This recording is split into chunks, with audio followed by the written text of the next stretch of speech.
কেউ কি কখনো আয়নার সামনে দাঁড়িয়ে নিজেকে দেখতে দেখতে হঠাৎ চমকে গেছেন যে কপালে কিভাবে কখন আমার এই বলি রেখা আসলো? চোখের পাশটা কেমন যেন কুঁচকে যাচ্ছে, চেহারাটা টান টান রুক্ষ মলিন লাগছে। তবে কি বয়স আসতে শুরু করেছে? কিন্তু যখনই অ্যান্টি এজিং স্কিন কেয়ারের কথা আসে, আই নো বাজেটের কথাটা সবার আগে মাথায় আসে যে এত পয়সা খরচ করে অ্যান্টি এজিং স্কিন কেয়ার করবো। আজকের ভিডিওটা হচ্ছে সেই আপুদের জন্য যারা affordable anti aging skin care করার কথা চিন্তা করছেন, খুব বেশি বাজেট নাই, অল্প প্রোডাক্ট দিয়ে এইজিং প্রসেসটাকে কিভাবে স্লো ডাউন করা যায় সেটা নিয়ে চিন্তা করছেন, তাদের জন্য খুব ইফেক্টিভ হবে। Welcome back to style with me by Sajiya, and today without any further ado let's get started. বিশ্ব সুন্দরী, বিশ্ববিখ্যাত অভিনেত্রী প্রিয়াঙ্কা চোপড়া জোনাস, তার একটা ইন্টারভিউতে তিনি খুব চমৎকার একটা কথা বলেছেন যেটা আমাকে খুব স্ট্রাইক করেছে। সেটা হচ্ছে, তিনি বলেছেন তার স্কিন কেয়ারের প্রতি ভালোবাসা আছে, কিন্তু প্রচন্ড ব্যস্ত থাকার দরুন তিনি তার স্কিনের জন্য অনেক টাকা ব্যয় করে অনেক প্রোডাক্ট অ্যাপ্লিকেশনের পক্ষপাতী না। তিনি বলেছেন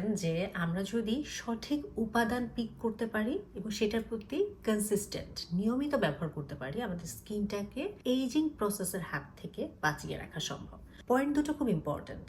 নাম্বার ওয়ান হচ্ছে সঠিক উপাদান। আপনাকে জানতে হবে আপনার ত্বকের ধরন, আপনার ত্বকের সমস্যা, কনসার্ন টাইপ অনুযায়ী আপনার জন্য সঠিক উপাদান কোনটি। দ্বিতীয়ত, আপনাকে কনসিস্টেন্ট হতে হবে, প্রতিদিন ব্যবহার করতে হবে, নিয়মিত ব্যবহার করতে হবে, তাহলেই আপনার স্কিনটা ভালো থাকবে। আমরা কি করি, আজকে একটা ভিডিও দেখে একটা প্রোডাক্ট কিনে আনি, কালকে আরেকজনের কাছে শুনে আরেকটা প্রোডাক্ট কিনে আনি, কিন্তু আদৌ ওই উপাদানটা আমার ত্বকের জন্য সুইটেবল কিনা আমরা বুঝি না। এবং দেখা যায় প্রথম কয়েকদিন আমরা খুবই ইন্টারেস্টের সাথে স্কিন কেয়ার করি, তারপরে আস্তে আস্তে আজকে করি তো কালকে করি না, সকালে করলে বিকালে করি না। এভাবে করলে আসলে কখনোই আপনার একটা প্রপার স্কিনের যেই চেঞ্জেস বা পরিবর্তন বা একটা তারতম্য ধরে রাখা সেটা সম্ভব না। আপনাকে কনসিস্টেন্ট হতে হবে এবং সঠিক উপাদান পিক করতে হবে। যেহেতু ভিডিও শুরুতেই আজকে আমি বলেছি, আজকে আমি অ্যাফোর্ডেবল বাজেটের ভিতরে আপনাদেরকে সাহায্য করব anti aging skin care routine তৈরি করার জন্য। এবং রুটিনের প্রথমেই যেটা আসে সেটা হচ্ছে ক্লেনজার। তো আপনার ক্লেনজারটা পিক করতে হবে খুব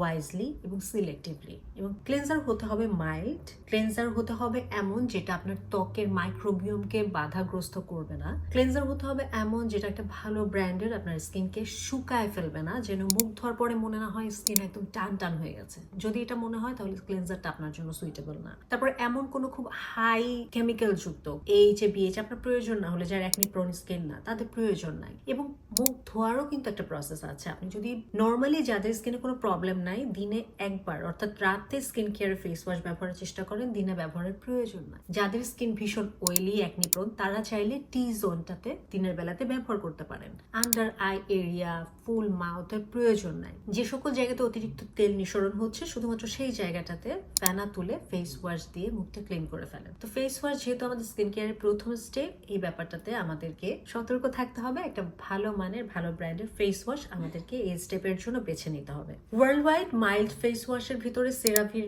বেশ ভালো ভালো কিছু ফেস ওয়াশ আছে, সেটাফিলের বেশ ভালো ভালো ফেস ওয়াশ আছে, নিউট্রোজিনা হাইড্রো বুস্টার ফেস ওয়াশ আছে, সেরামাইড বা গ্লিসারিন যুক্ত, যেগুলো স্কিনকে স্ট্রিপ আউট করে না। এই ধরনের ফেস ওয়াশ হচ্ছে সবার জন্যই উপযুক্ত। অ্যান্টি এজিং স্কিন কেয়ারের ক্ষেত্রে সব থেকে গুরুত্বপূর্ণ যে প্রোডাক্টটা, সেটা আমি বলছি নাম্বার 2-তে, সেটা হচ্ছে সানস্ক্রিন। দিনের বেলাতে আপনি আর কিছু ব্যবহার করেন বা না করেন, সানস্ক্রিন ইজ আ মাস্ট। আপনার ত্বকের প্রিম্যাচিউর এইজিং আসার জন্য 80% উপরে হচ্ছে কাজ করে সূর্যের ক্ষতিকারক রশ্মি। এবং আমাদের অনেকের ভিতরে একটা কনসেপ্ট আছে যে বাড়িতে থাকলে সানস্ক্রিনের প্রয়োজন নাই। এটা একটা মিথ। আপনার রোদ যদি বাড়ির ভিতরে আসে, আপনি সেই রোদে বই পড়তে পারেন সেই আলোতে, তার মানে সেখানে ইউভিএ ইউভিবি কিন্তু প্রবেশ করছে, সরাসরি না হলেও তির্যক ভাবে হলেও প্রবেশ করছে। আমাদের আসবাবপত্র ওয়ালে রিফ্লেকশন বা বাউন্স ব্যাক করে আমাদের ত্বকে যাচ্ছে এবং ত্বকের ক্ষতি করছে। সো প্রিম্যাচিউর এইজিং এর ক্ষেত্রে সূর্যের আলো হচ্ছে সব থেকে বড় একটা ক্ষতি করার মতোই উপাদান। ঘরে বসেই আপনার ক্ষতি হয়ে যাচ্ছে, আপনি টের পাচ্ছেন না। এবং বিভিন্ন ধরনের পিগমেন্টেশন, আপনি মেস্তা বলেন, হাইপার পিগমেন্টেশন বলেন,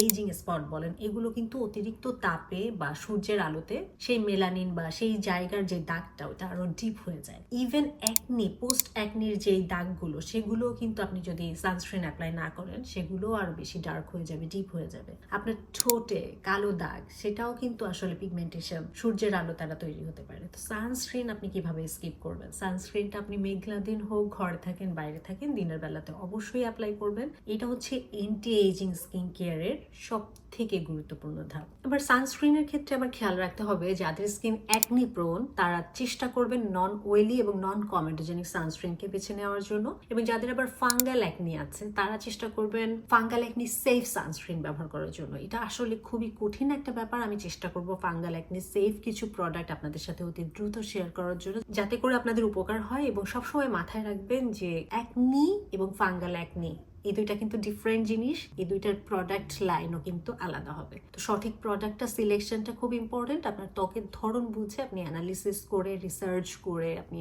অভিজ্ঞ কারো সাহায্য নিয়ে প্রোডাক্ট সিলেক্ট করে তারপরেই অ্যাপ্লাই করবেন। তো দিনের বেলাতে আপনি যদি একদমই অ্যাফোর্ডেবল স্কিন কেয়ার করতে চান, ফেস ওয়াশ করে অন্তত একটা সানস্ক্রিন অ্যাপ্লাই করবেন। যদি আপনি অ্যান্টি এইজিং প্রসেসটাকে আসলে ফাস্টার করতে চান, মানে এইজিংটাকে স্লো ডাউন করবেন, অ্যান্টি এইজিংটাকে ফাস্টার করবেন। দিনের বেলাতে মুখ ধুয়ে সানস্ক্রিন, রাতের বেলাতে মুখ ধুয়ে আমরা কি ব্যবহার করব? ডেফিনেটলি একটা রেটনল অ্যাড করতে হবে আপনার night time skin care. Retinol হচ্ছে এমন একটা উপাদান যেটা বিজ্ঞান দ্বারা প্রমাণিত। এটা সেল টার্নওভার প্রসেসটাকে ত্বরান্বিত করে, রেগুলেট করে, আমাদের কোলাজেন প্রোডাকশনকে বুস্ট করে। কোলাজেন যত বেশি বুস্ট হবে, বেশি হবে আমাদের ত্বকে, তত আমাদের ইলাস্টিসিটিটা বেশি থাকবে, আমাদের স্কিনটা টান টান থাকবে। কোলাজেনটা হচ্ছে একটা গ্লুর মতো, আমাদের কোষগুলোকে টাইট করে আটকায় রাখে। তো কোলাজেন যত কমে যাবে স্কিন থেকে, স্কিনটা তত আস্তে আস্তে ঝুলে যাবে। তো ওই স্যাগিনেসটা দূর করার জন্য কোলাজেনটা খুব ইম্পর্টেন্ট, এবং এই কোলাজেন বুস্ট করতে যে স্কিন কেয়ার উপাদানটা পরীক্ষিতভাবে কাজ করে সেটা হচ্ছে রেটনল। সবসময় রেটনল লো পার্সেন্টেজ দিয়ে শুরু করবেন, 0.2, 0.5, 1, 2 এভাবে আস্তে আস্তে বাড়াবেন। একবারে অনেক হাই পার্সেন্টেজ রেটনল অ্যাপ্লাই করবেন না। এবং যখন অ্যাপ্লাই শুরু করবেন প্রথম দিকে 3 থেকে 4 দিন সপ্তাহে ব্যবহার করা থেকে শুরু করবেন। আস্তে আস্তে আপনি 5 দিন 6 দিনও ব্যবহার করতে পারেন। এবং রেটনল স্কিনকে সান সেন্সিটিভ করে দেয়, তাই যখন আপনি রাতে রেটনল ব্যবহার করবেন, ডেফিনেটলি দিনের বেলাতে সানস্ক্রিন অ্যাপ্লাই করবেন, আদারওয়াইজ আপনার ত্বক পুড়ে যাবার সম্ভাবনা থাকবে। নাম্বার 4 হচ্ছে হাইড্রেশন। আপনি একটা কাপড়ের কথা চিন্তা করেন, একটা কাপড় যখন আমরা বাতাসে মেলে দেই ভিজা অবস্থায়, সেটা কিন্তু টান টান থাকে। সেটা আস্তে আস্তে যখন শুকিয়ে যায়, কাপড়টাও কিন্তু কুঁচকাতে শুরু করে। সিমিলারলি আমাদের ত্বকও যখন পানিতে পরিপূর্ণ থাকে, হাইড্রেশন থাকে, তখন কিন্তু আমাদের ত্বকটা টান টান থাকে, পাল্পি থাকে। যখন এটা থেকে পানি সরে যেতে থাকে, হাইড্রেশন কমতে থাকে, এটা আস্তে আস্তে কুঁচকে যায়, এবং এই কুঁচকে যাওয়া ভাবটাই আস্তে আস্তে আমাদের ফাইন লাইন্স, রিঙ্কেলস ফর্ম করে। একবার ফর্ম করে গেলে সেটা কিন্তু আবার আয়ন দিয়ে সমান করে ফেলা যায় না। ওটা হয়তো সফট করা যায়, একটু স্মুথ করা যায়, রিমুভ করা যায় না। সো রিঙ্কেলস, ফাইন লাইন্সটা আমরা যত দেরিতে আমাদের স্কিনে বসতে দিব তত বেটার। এই জন্য হাইড্রেশনটা হচ্ছে সব থেকে গুরুত্বপূর্ণ। হাইড্রেশনে কি করতে পারেন? আপনি ভালো ময়েশ্চারাইজার অ্যাপ্লাই করতে পারেন। তো রাতের বেলাতে রেটনল অ্যাপ্লাই এর পরে একটা ভালো মানের, ভালো ব্র্যান্ডের একটা ময়েশ্চারাইজার ব্যবহার করতে পারেন। ময়েশ্চারাইজার মানে কি? একটা ক্রিম। হাত মুখ ধুয়ে আমরা একটা ক্রিম লাগাই নর্মালি। যে কেউ কিছু করে না, সেও কিন্তু হাত মুখ ধুয়ে একটা ক্রিম লাগায়। তো ময়েশ্চারাইজারটা কি? একটা ক্রিম।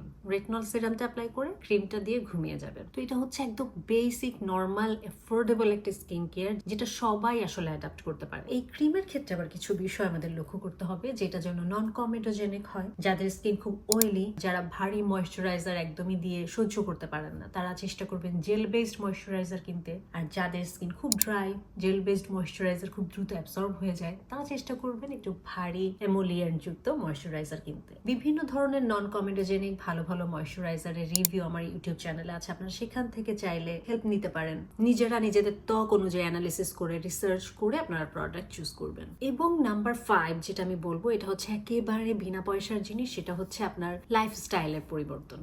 এটা হচ্ছে এজিং প্রসেসকে স্লো ডাউন করার সব থেকে গুরুত্বপূর্ণ হাতিয়ার, যেটা করতে আপনার কোনো পয়সা খরচ হবে না, কিন্তু খুব ইফেক্টিভলি এটা আপনার কাজ করবে। প্রচুর পরিমাণে 7-8 গ্লাস পানি খাওয়া ডেইলি, 7-8 ঘন্টা ঘুমানো, স্ট্রেস ফ্রি থাকার চেষ্টা করা, একটু হাঁটাহাঁটি করা, মন খুলে হাসা, পজিটিভ থাকা, পজিটিভ চিন্তা করা, দুশ্চিন্তাগুলোকে দূর করা, পরিষ্কার পরিচ্ছন্ন থাকা, যাই খান না কেন খাবারটা ফ্রেশ খাওয়ার চেষ্টা করা, শাকসবজি ফলমূল বেশি করে খাওয়া। এই পরিবর্তনগুলো মানে নর্মাল জীবনযাপনের যে রিদমটা, ওই রিদমটা যদি আপনি মেনটেন করতে পারেন, আপনার এজিং প্রসেস স্লো ডাউন হবেই হবে। আপনার হাজার হাজার টাকার প্রোডাক্ট কেনারও প্রয়োজন নয়। আপনি খুবই সাধারণভাবে সাধারণ জীবনযাপন করে স্কিনটা সুন্দর রাখতে পারেন, যেটা আমাদের আগের প্রজন্ম, মা, খালা, নানিরা করেছেন। তাদের স্কিন দেখেন কত বয়স পর্যন্ত কত সুন্দর ছিল। তারা রেটনলও চেনে নাই, পেপটাইডও চেনে নাই, ময়েশ্চারাইজারও চেনে নাই, তারপরেও তারা সুন্দর ছিলেন, স্কিন ভালো ছিল, কারণ তারা খুব অ্যাক্টিভ থাকতেন, তারা তাড়াতাড়ি ঘুমিয়ে পড়তেন, তারা ভালো খাবার খেতেন, তারা ভালো একটা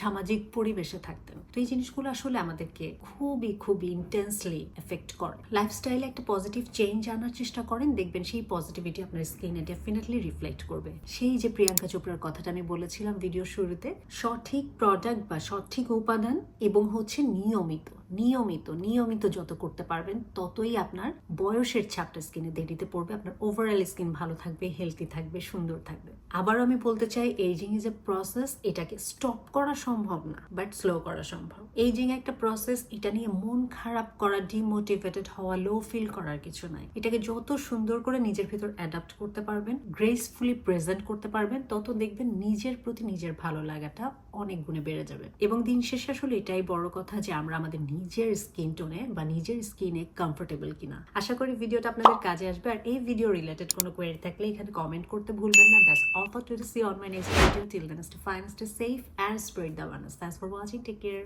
Goodbye.